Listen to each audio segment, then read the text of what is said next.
आज का प्रातः क्लास है 24/11/66। रिकॉर्ड चला है। तुम्हें पाके हमने जहां पा लिया है।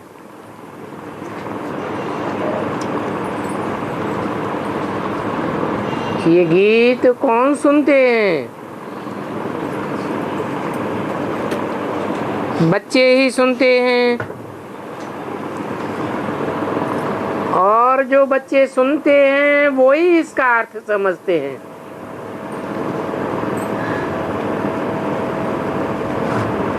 प्रजा भी जो सुनती है वो भी तो विश्व का मालिक बनती है ना।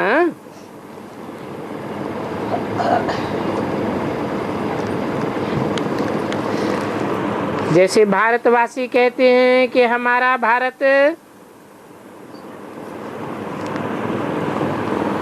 यथा राजा रानी तथा प्रजा।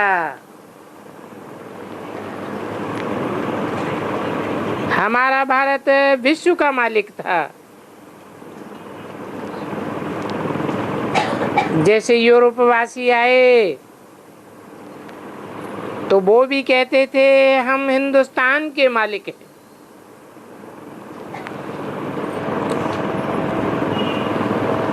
अभी हिंदुस्तानी कोई ऐसे नहीं कहेंगे कि हम हिंदुस्तान के मालिक हैं।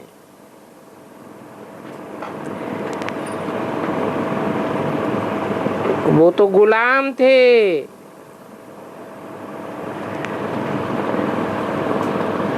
हिंदुस्तानियों की राजाई नहीं थी। क्रिश्चियन लोग कहते थे भारत हमारा है। भारत पर हमारा राज्य है।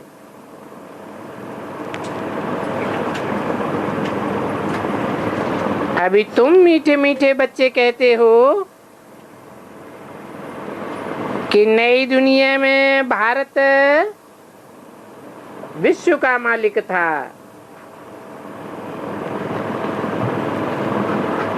फिर बाद में हमारा राजभाग रावण ने छीन लिया। अभी रावण का राज्य है और ये पराया राज्य है। गाया भी जाता है दूर देश का रहने वाला आया देश पर आए।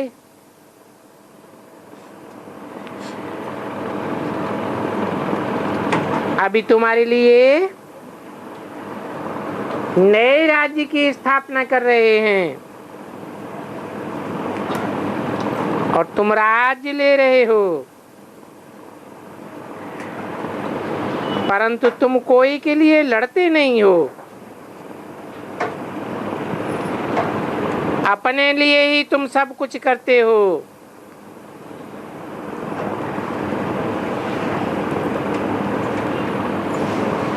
वो करते हैं अपने प्रेसिडेंट के लिए व प्राइम मिनिस्टर के लिए। बड़े आदमी तो वो ही बनते हैं।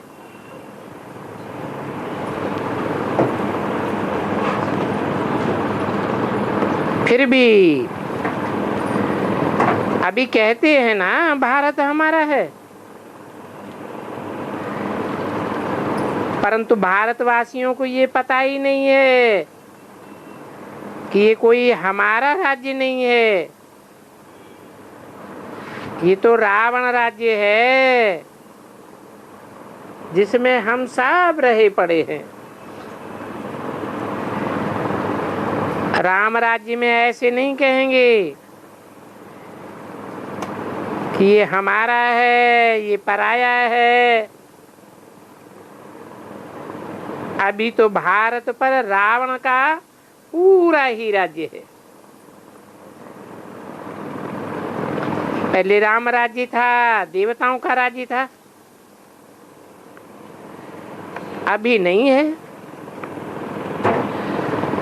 अभी तुम बच्चे जानते हो कि हम फिर 5000 वर्ष के बाद अपना राज्य ले रहे हैं। और ये राज्य किससे ले रहे हैं?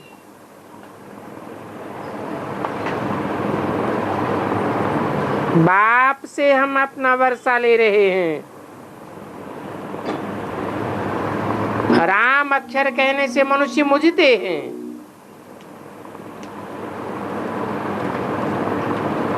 इसलिए ये कहना नहीं है बेहद के बाप से बाबा अक्षर बड़ा मीठा है। ये बाबा अक्षर वर्षा याद दिलाता है। एक बाप के सिवाय सबको भूल जाना है। हम आत्मा बाबा से अपना वर्षा ले रहे हैं। इसके लिए बाप आकर हमको आत्माभिमानी बनाते हैं।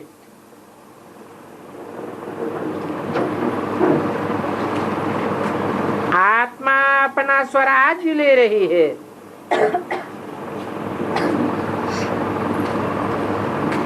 हम आत्मा कितनी छोटी महीन है और इस छोटी सी आत्मा रूपी रिकॉर्ड में सारा पार्ट भरा हुआ है। परंतु ये बातें मोटी बुद्धि वाले नहीं समझ सकते, न किसी को समझा सकते हैं कि बाप से हम वर्षा ले रहे हैं। है तो बहुत सहज बात, परंतु माया ऐसी है जो कि बुलाई देती है। इसलिए तुम बच्चों को मेहनत करनी पड़ती है। तो इसमें कोई बखेड़ा आदि की बात नहीं और ना ही कोई ड्रिल आदि सीखनी होती है। यहाँ तो बाप से वर्षा पाना है और तो इसमें कुछ भी करने की दरकार नहीं है।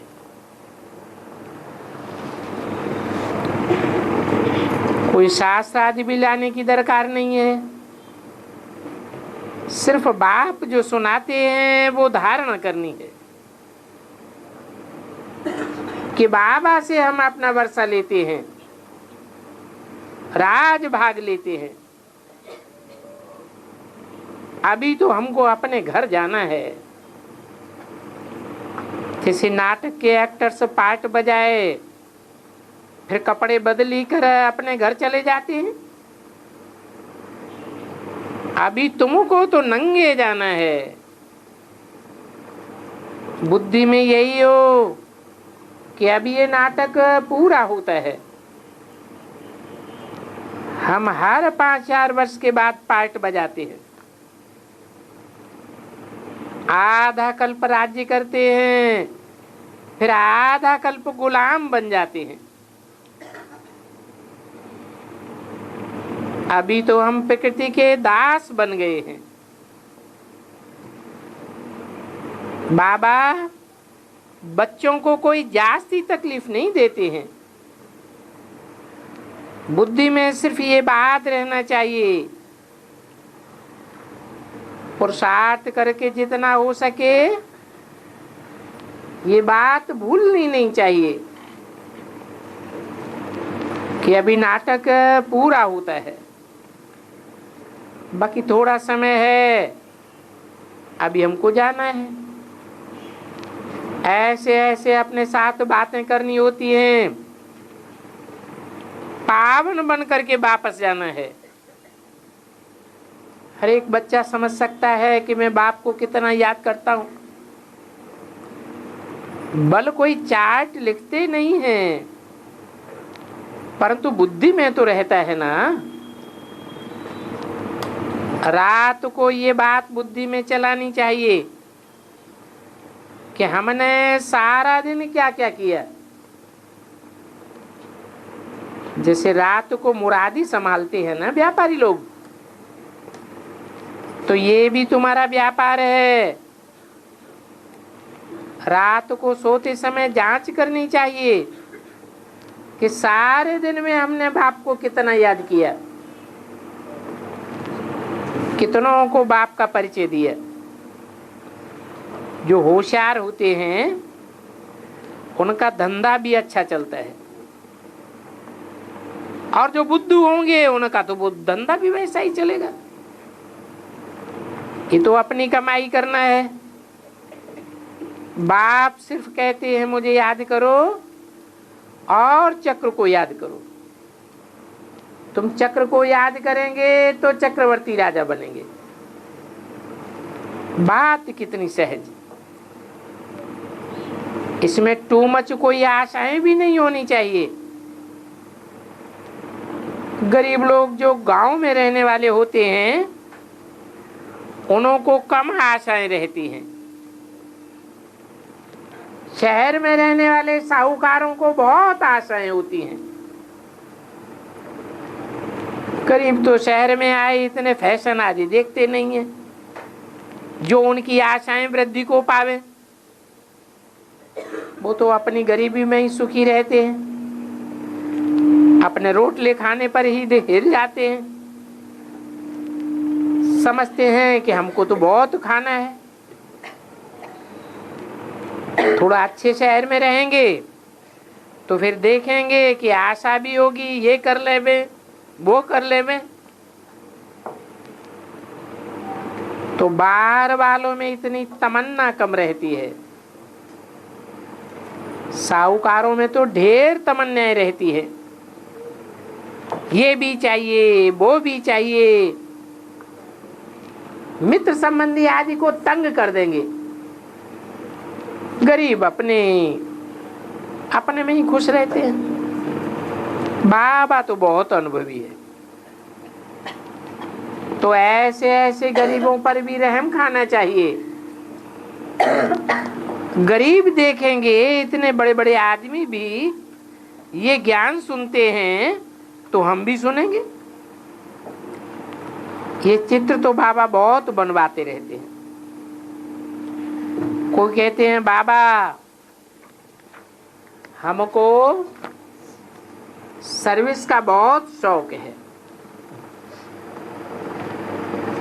बेहद का बाप आकर के हमको बेहद का वर्षा देते हैं।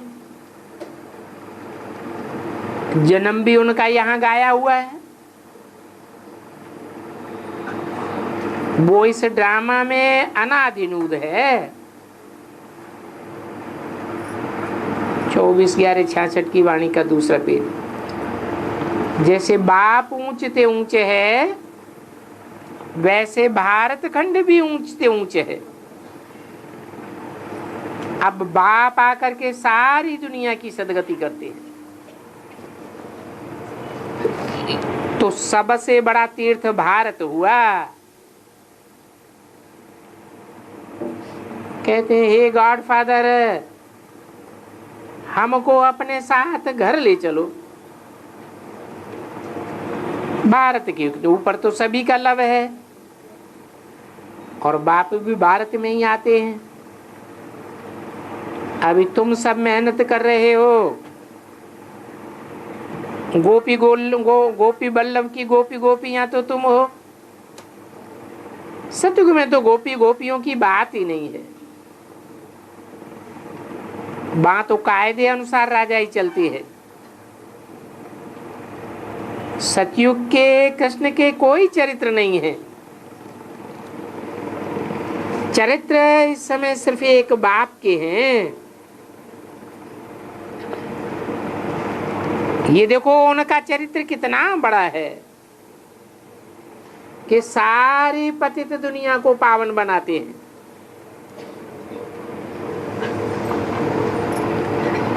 और ये कितनी चतुराई है।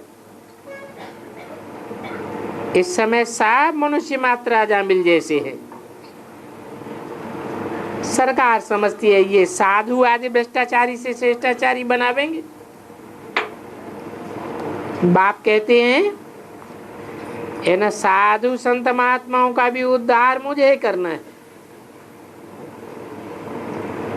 जैसे तुम एक्टर्स हो वैसे बाप भी एक्टर है। तुम 84 जन्मों का चक्कर लगाते हो ना, तो जैसे तुम 84 जन्मों का चक्कर लगाते हो, वैसे बाप भी क्रिएटर है, डायरेक्टर और मुख्य एक्टर है। वो करण करावनहार है, लेकिन क्या करते हैं? पतितों को पावन बनाते हैं। बाप कहते हैं मुझे तुम बुलाते हो कि आकर के हमें पावन बनाओ, ऐसे तो नहीं बुलाते हो कि ज्ञान सुना के चले जाओ। नहीं, मैं आता हूं और पावन बनाकर ले जाता हूं। तो मैं इस पावन बनाने के पार्ट में नुधा हुआ हूं। ऐसे नहीं कि ब्रह्मा के तन में आकर ज्ञान सुना के कोई चला जाता हूं। ऐसे कोई कह न सके कि ये क्यों बना, ये ड्रामा कब बना। अरे ये तो अनादि बना बनाया ड्रामा है, इनका आदि मध्य अंत है। प्रलय तो होती नहीं है, क्योंकि आत्मा ही अविनाशी है। आत्मा का कब विनाश नहीं हो सकता। और पार्ट भी हर आत्मा को अविनाशी मिला हुआ है। 550 करोड़ आत्माओं का पार्ट है। ये बेहद का ड्रामा है ना, जिसे नटसेल में बाप समझाते हैं कि ये ड्रामा का पार्ट कैसे चलता है। बाकी ऐसे नहीं है कि परमात्मा है तो कोई मुर्दे को जिंदा कर देंगे। ये कोई अंधश्रद्धा की बातें यहाँ नहीं होती हैं। मुझे तो पुकारते ही हैं पतितों को आकर के पावन बनाओ। आकर के हमको पतित से पावन बनाओ बुलाते हैं ना, सो तो बरोबर आते हैं। गीता है सर्वशास्त्र में ही शिरोमणि, और वो गीता भगवान ने ही सुनाई है। अच्छा, ये गीता का सहज राजयोग कब सिखाया? ये बात अभी तुम जानते हो कि बाबा तो आते ही हैं कल्प के संगम युग पर। जब आकर के पावन दुनिया नई राजधानी स्थापन करते हैं। पावन दुनिया होती ही है 16 कला संपूर्ण, और 16 कलाएं सतयुग में ही होती हैं। तो जरूर सतयुग से पहले आकर के पावन दुनिया स्थापन की होगी। ऐसे नहीं कि द्वापर के अंत में आते हैं और पतित पापी कलयुग की स्थापना करके जाते हैं, जैसा गीता शास्त्र में लिख दिया है।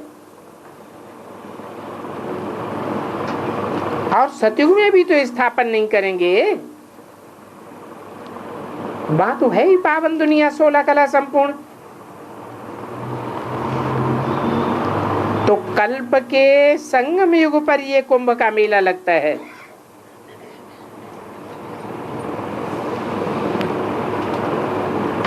वो कुंभ का मेला तो 12 वर्ष के बाद लगता है।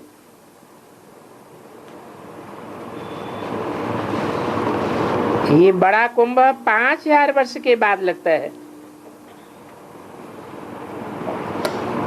और ये 50 वर्ष चलता है।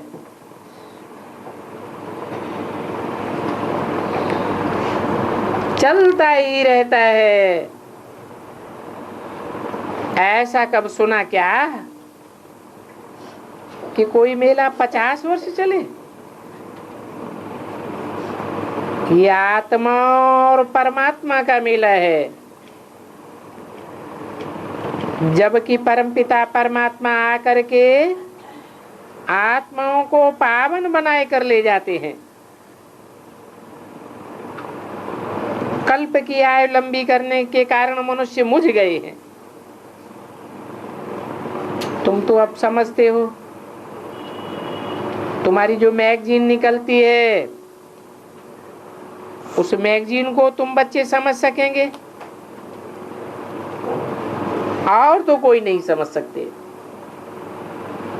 बाबा ने कहा था कि मैगजीन में लिख दो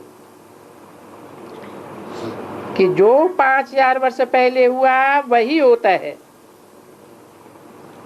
नथिंग न्यू। हर 5000 वर्ष के बाद ये ड्रामा हूबहू रिपीट होता है। 5000 वर्ष पहले भी हुआ था, अब जो रिपीट हो रहा है। किसको भी ये बातें समझना हो तो आकर के समझे। समझाने के लिए ऐसी ऐसी युक्तियां रचनी चाहिए कि हम अखबार में क्या डालें। ये भी तुम लिख सकते हो कि ये महाभारत लड़ाई कैसे पावन दुनिया का गेट खोलती है, वो आकर के समझो। लिख दो कि gateway to heaven is Mahabharat.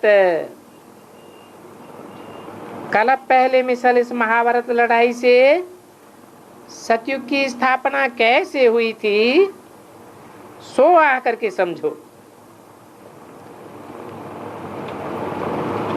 10 वर्ष में देवी देवताओं की राजधानी स्थापन हो जाएगी। कौन से सन की वाणी है? 66 की वाणी है। 66 में 10 साल और जोड़ दें तो 76 आता है। तो 76 के लिए ये घोषणा की गई थी। भगवान ब्रह्मा के द्वारा घोषणा करेंगे तो ब्रह्मा की वाणी तो जरूर पक्की साबित होनी चाहिए, सच्ची साबित होनी चाहिए। अब कोई बतावे,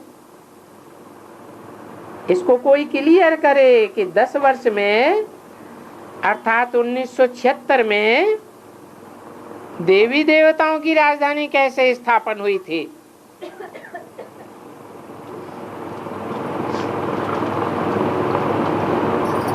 गॉड फादर से बर्थ राइट लेना हो तो आ करके लो। कब से? 76 से। ऐसे ऐसे अंदर विचार सागर मंथन करना चाहिए और लोगों को समझाना चाहिए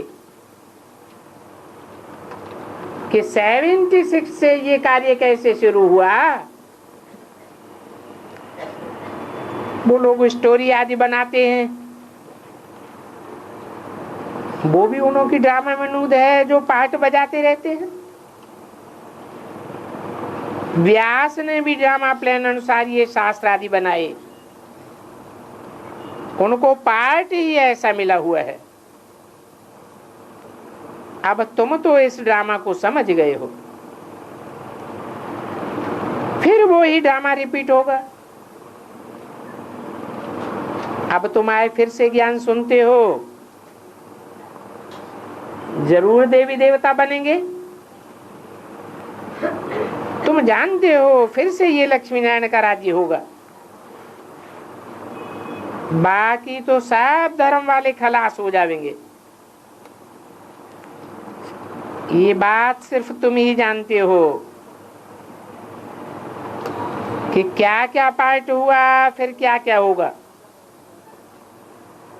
सतयुग में तो सूर्यवंशी राजधानी होगी, फिर त्रेता में चंद्रवंशी होगी।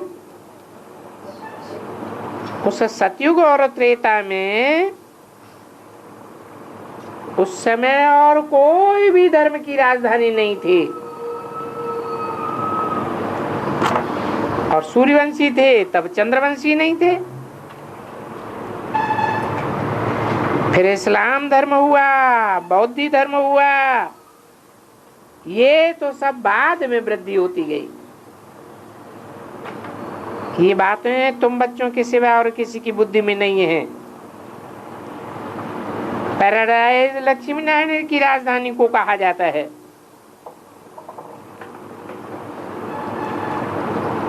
राम राज्य को भी पैराडाइज नहीं कहा जाता, क्योंकि सतयुग में ही 16 कला संपूर्ण होते हैं। फिर बाद में तो कलाएं कम होती जाती हैं। अभी तुम तो इन बातों के नॉलेजफुल बन गए हो। बाबा तुमको आकर के आप समान नॉलेजफुल पीसफुल बनाते हैं। 24/11/66 की वाणी का 3रा पेज। तुम जानते हो कि आधा कल्प हम पीसफुल रहेंगे। कोई प्रकार की हमारी दुनिया में अशांति नहीं रहेगी। वहां तो बच्चे भी कब नहीं रोते हैं। बच्चे भी पैदा होते ही मुस्कुराने लग पड़ते हैं। यहाँ भी तुमको रोना नहीं है, सदैव मुस्कुराते रहो। क्यों? रोने से क्या घाटा हो जाएगा और मुस्कुराने से क्या फायदा हो जाएगा? क्योंकि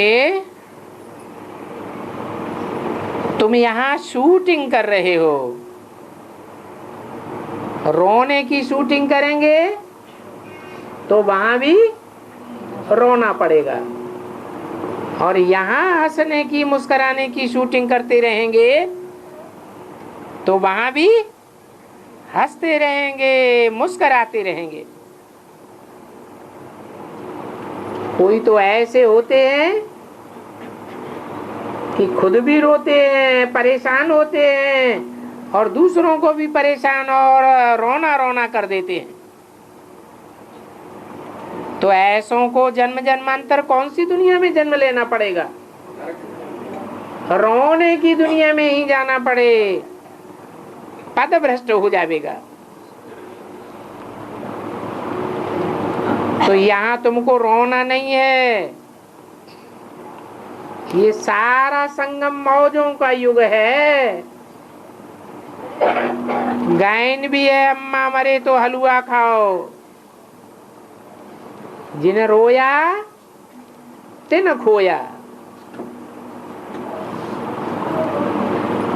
पद भ्रष्ट हो जाएगा तो सुख को खो देंगे, शांति को खो देंगे। अभी तो तुमको पतियों का पति मिला है जो तुमको स्वर्ग की बादशाही ही देते हैं।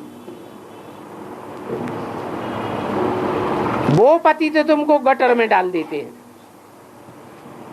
और ये तो आकर के तुमको निकालते हैं। तो बताओ, निकालने वाला बड़ा हुआ या गटर में डालने वाला बड़ा हुआ है? कौन बड़ा हुआ?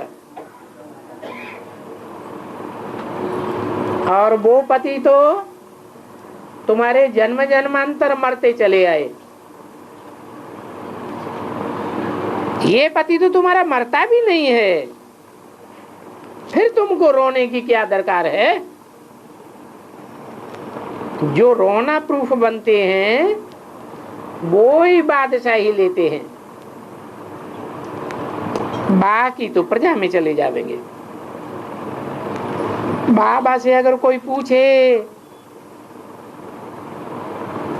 कि ऐसे पुरुषार्थ की हालत में हम क्या बनेंगे, तो बाबा बता देंगे। पिछाड़ी में तो बच्चों को सब साक्षात्कार होता रहेगा, पूछने की भी दरकार नहीं पड़ेगी। जैसे स्कूल में भी सब मालूम पड़ जाता है। तो पिछाड़ी में तुमको भी सब पता पड़ जाएगा कि रुद्रमाला कौन कौन की बनती है। स्कूल में भी पिछाड़ी में जब इम्तिहान के दिन होते हैं तो बहुत पुरुषार्थ करते हैं,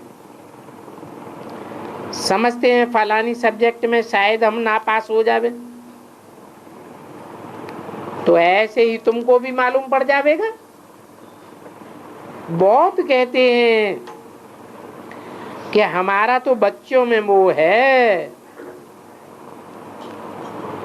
अब मोह तो निकालना ही पड़ेगा, क्योंकि मोह तो सिर्फ एक में रखना है, बाकी सबको तो ट्रस्टी होकर के संभालना है। कहते भी है ये सब कुछ बाप ने दिया है,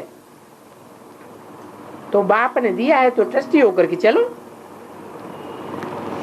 सारा ममत्व निकाल दो। बाप खुद आकर के कहते हैं इस सारी दुनिया से ममत्व निकाल दो, समझो कि ये सब बाप का है, उनकी मत पर चलो, उनके ही कार्य में लग जाओ। उनके क्यों कहा, उनकी क्यों कहा है, इनके क्यों नहीं कहा? इनके माने ब्रह्मा के, ब्रह्मा के कार्य में लग जाओ, ब्रह्मा की मत पर चलो, ऐसे नहीं कहा। क्या कहा? उनके दूर कर दिया। माना सन 76 में जो पार्ट क्लियर होने वाला है, जहां से बाप का वर्षा प्रत्यक्ष होता है, उसी कार्य में लग जाना है। मनुष्य तो जो कुछ भी करते हैं वो पाप ही पाप करते रहते हैं। कन्यादान करते हैं वो भी पाप करते हैं। और यहाँ तो कन्यादान की बात ही नहीं है, यहाँ तो तुम अविनाशी ज्ञान रत्नों का दान देती हो। यहाँ तो कन्याओं के लिए बाप के पास सबसे जास्ती रिकॉर्ड है।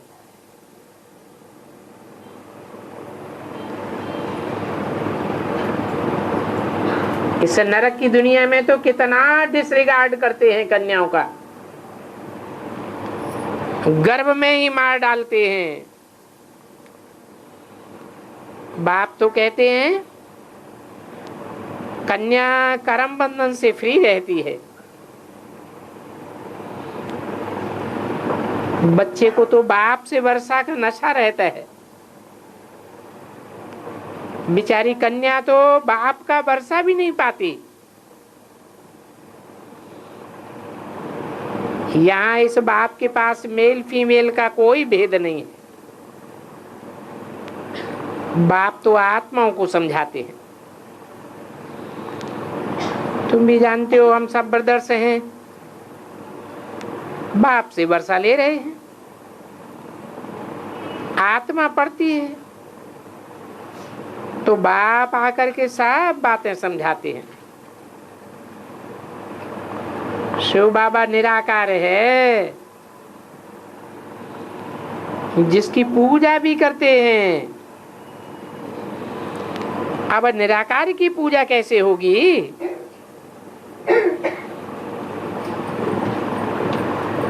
पूजा तो पवित्र की जाती है। जरूर निराकारी स्टेज की बात है। ये सोमनाथ का मंदिर भी शिव का ही है। सोमरस पिलाया था, इस बात की निशानी है।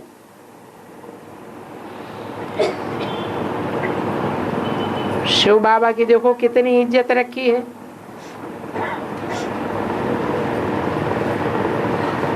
कितना सोने का मंदिर बनाया। ये अभी तुम जानते हो कि शिव ने इस दुनिया में आकर के क्या किया, उनका यादगार मंदिर क्यों बनाया है, ये बातें भी तुम समझते हो कि कल्प कल्प ही ऐसा होगा। ड्रामा में नूद है सो रिपीट हो रहा है। बाप को तो आना ही है, पुरानी दुनिया का विनाश होना है, कोई अफसोस की बात तो नहीं है। ये जो खूनी नाहक खेल है, इसमें नाहक सबका खून हो जाएगा। नहीं तो दुनिया में कोई किसका खून करे तो उनको फांसी की सजा हो जाती है।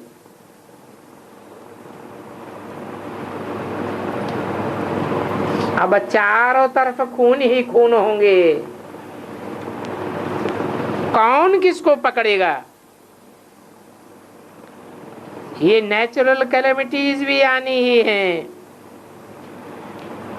और विनाश ये होना ही है। अमरलोक और मृत्युलोक के अर्थ को भी कोई नहीं जानते हैं।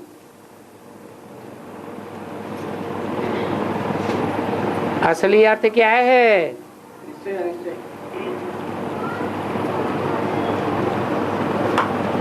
जो बाप आया हुआ है प्रैक्टिकल में, उसको और उसके पार्ट को जानना, निश्चय होना, यही अमर बनने वाले अमर देवताओं की निशानी है। तुम जानते हो आज हम मृत्युलोक में हैं, कल हम मृत्युलोक से अमरलोक में जाएंगे। जब अमरलोक में जाएंगे तो हमको अनिश्चय होगा ही नहीं। ऐसे अमरलोक में जाने के लिए हम अभी पढ़ते हैं। मनुष्य तो बेचारे घोर अंधियारे में हैं। तुम उनको ज्ञान अमृत पिलाते हो, वो ज्ञान अमृत पीते हैं, फिर पीते पीते फिर सो जाते हैं। हाँ हाँ भी करते हैं, ठीक है, फिर नींद में सो जाते हैं। सुनते भी हैं कि बेहद का बाप वर्षा दे रहे। ये वो ही महाभारत लड़ाई सामने खड़ी है जिससे स्वर्ग के गेट खुलते हैं। ये भी लिखते हैं ज्ञान तो बहुत अच्छा है, ऐसा ज्ञान कोई नहीं दे सकता। मानते भी हैं, परंतु खुद कुछ भी ज्ञान नहीं उठाते। ज्ञान उठाते उठाते फिर सो जाते हैं। इसको कहा जाता है कुंभकर्ण की नींद। तुम कह सकते हो, लिख करके देते हो, ऐसे नहीं कि घर जाकर के सो जाओ। तो ऐसों को कुंभकर्ण के चित्र के आगे ले जाना चाहिए और बताना चाहिए कि सो कुंभकर्ण के मुआफिक जाकर के सो नहीं जाना। समझाने की भी बड़ी अकल चाहिए। बाबा ने कल भी समझाया कि दुकानों में ये जो मुख्य मुख्य चित्र हैं वो रखो, जो कोई भी आवे तो इस पर समझावो। ये सौदा भी करो और कराओ, ये तुम्हारा सच्चा सौदा है। इस सच्चे सौदे से तुम बहुतों का कल्याण कर सकते हो। और ये सौदा करने में कोई लज्जा की बात नहीं है। भले तुमसे कोई कहे क्या तुम ब्रह्मा कुमार बने हो, बोलो अरे तुम क्या समझते हो, प्रजापिता ब्रह्मा की औलाद तो तुम भी हो। सारी दुनिया एक से ही पैदा हुई ना, सारी दुनिया का बीज तो एक ही है। अभी बाप नई सृष्टि रच रहे हैं, तो जरूर पुरानी दुनिया को आग लगने का सामान भी तैयार हो चुका है। तुम भी जब तक आकर के ब्रह्मा कुमार ना बनो तो तुम स्वर्ग के सुख नहीं पा सकेंगे, स्वर्ग देख भी नहीं सकेंगे। ऐसे ऐसे तुम अपनी दुकान में बैठे बैठे सर्विस करो तो कितनी बेहद की सर्विस हो जाएगी। आपस में भी राय करो। दुकान तुम्हारा छोटा है तो दीवार में भी लगा सकते हो। लिख दो चैरिटी बिगिंस एट होम। पहले पहले उनका कल्याण करना है। बोलो। बाप कहते हैं अब और कोई देहधारी को याद नहीं करो,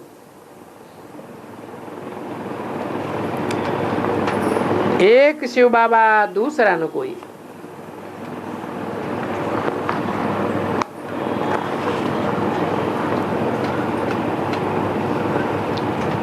ओम शांति।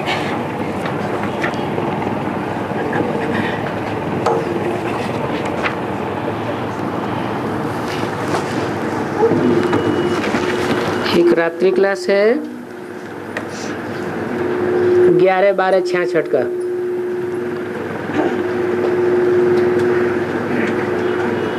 तुम कोई भी चित्र पर समझा सकते हो, जैसे विनाश काले यादव कौरव पांडव वाला चित्र है,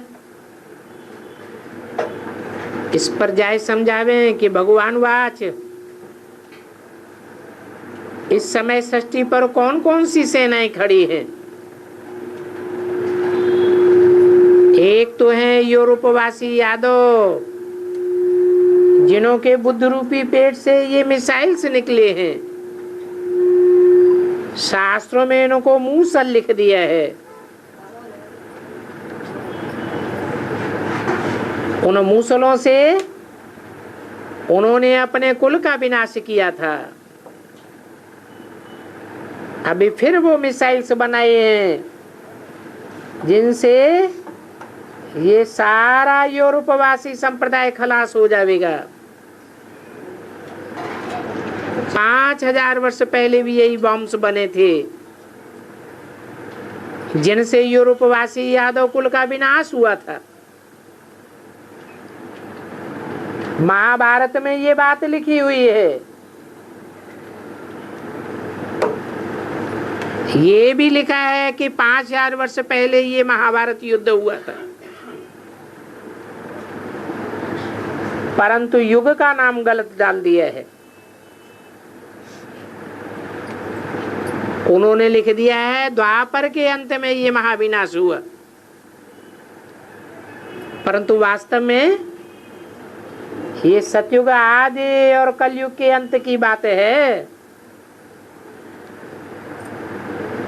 तो कोई भी चित्र उठाए करके उस पर समझाना चाहिए।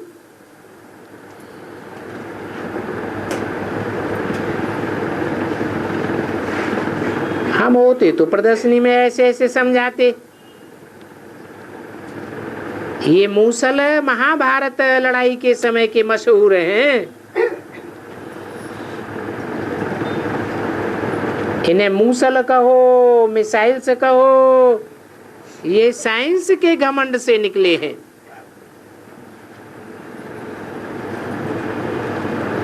बड़ी तीखी बुद्धि वालों ने निकाले हैं। ऐसे भी नहीं कि ये बॉम्ब और मिसाइल्स कोई रखे रहेंगे। नहीं, जो चीज बनी है वो जरूर काम में आवेगी। रख नहीं सकते हैं, और रख कर के भी क्या करेंगे। कितना दाम इनमें लगाया हुआ है। इस्तेमाल तो करने ही पड़ेंगे। 5000 साल पहले भी मूसल ने काल अपने कुल का विनाश किया था। अभी तुम्हारी तो आदि सनातन देवी देवता धर्म की स्थापना होती है। गीता में लिखा हुआ भी है, धर्म संस्थापनार्थाय विनाशाय च दुष्कृतम। ये दुनिया को विनाश करने के लिए जो बम बनाए हैं, ये दुष्कर्म करने वालों की निशानी है ना। बाप बैठ समझाते हैं कि यवनों का राज्य थोड़े ही था, ये तो भारत में पाकिस्तान अभी बना है। अनेक राजधानियां बन गई हैं। वास्तव में पांडव कौरव नहीं लड़े थे, ये तो यवनों की लड़ाई है कौरवों से। नेचुरल कैलेमिटीज भी होनी है, इससे दुनिया का भारी विनाश होगा। वर्ल्ड की हिस्ट्री ज्योग्राफी चेंज होनी है। तुम्हारे लिए तो नई दुनिया जरूर चाहिए, तो ऐसे ऐसे समझाना पड़े। एक चित्र पर समझाया, फिर दूसरा चित्र बताओ। बोलो ये योग में बैठे हैं, इनका योग बुद्धि का बाप के साथ है। भगवान वाच है माम एकम, याद करो, मैं पतित पावन हूं। पतितों को पावन बनाने वाला कोई कृष्ण नहीं है। कृष्ण तो 16 कला संपूर्ण बनने वाला है। बनाने वाला तो कलातीत भगवान है। भगवान को ही गाइड लिबरेटर कहा जाता है। तो किसको गाइड करेंगे? जो कलाहीन बनते हैं, कहते हैं मुझे निर्गुण हारे में कोई गुण नहीं, उन्हीं को गाइड करेंगे। गाइड करके पतित से पावन बनावेंगे, फिर पवित्र आत्माओं को ले जावेंगे। इसलिए सबको कहते हैं देह के धर्म छोड़ो, अपन को आत्मा निश्चय करो तो पावन बन जावेंगे। नहीं तो हिसाब किताब चुकतू करके वापस जावेंगे। पुरानी दुनिया का विनाश, नई दुनिया की स्थापना हो रही है।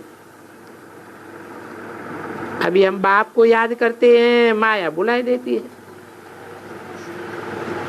ये भारत का योग तो बहुत मशहूर है।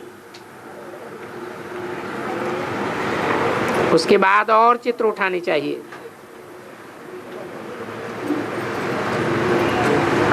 तुम जानते हो जब कोई बीमार पड़ते हैं तो बाद में गैस सिलेंडर पर चलते हैं। अभी इस भारत का भी यही हाल है। बाप ने समझाया है कि अमृत पियो और बिख को छोड़ो।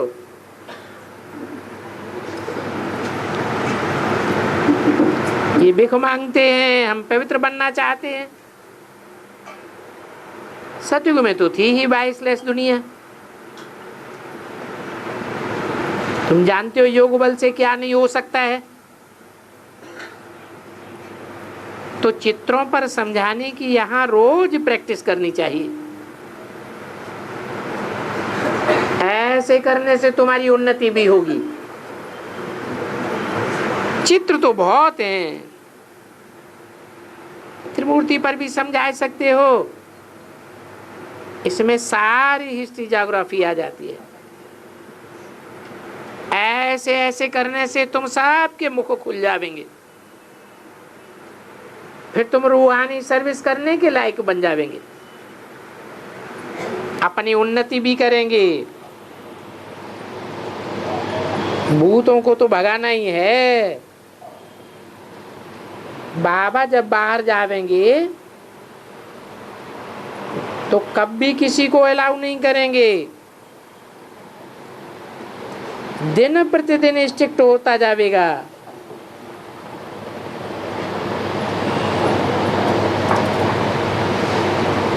क्योंकि कोई भी आकर के बाबा के सामने बकवाद करे वो ठीक नहीं है। तुमको भी उनसे वाद विवाद नहीं करना है। सब सब्जेक्ट्स में होशियार होना चाहिए। दिन प्रतिदिन उन्नति को पाना चाहिए। बहुत सेंटर्स ऐसे हैं जो ब्राह्मणी बदली हो जाती है तो लूले लंगड़े हो जाते हैं। परंतु जब तुम समझाना सीख जावेंगे तो ऐसे नहीं कहेंगे कि हमको फलानी ब्राह्मणी चाहिए। समझाने के लिए मुख्य है सीढ़ी का चित्र, लक्ष्मी नारायण का चित्र। बाबा ख्याल कर रहे हैं कि लक्ष्मी नारायण का चित्र छपावें।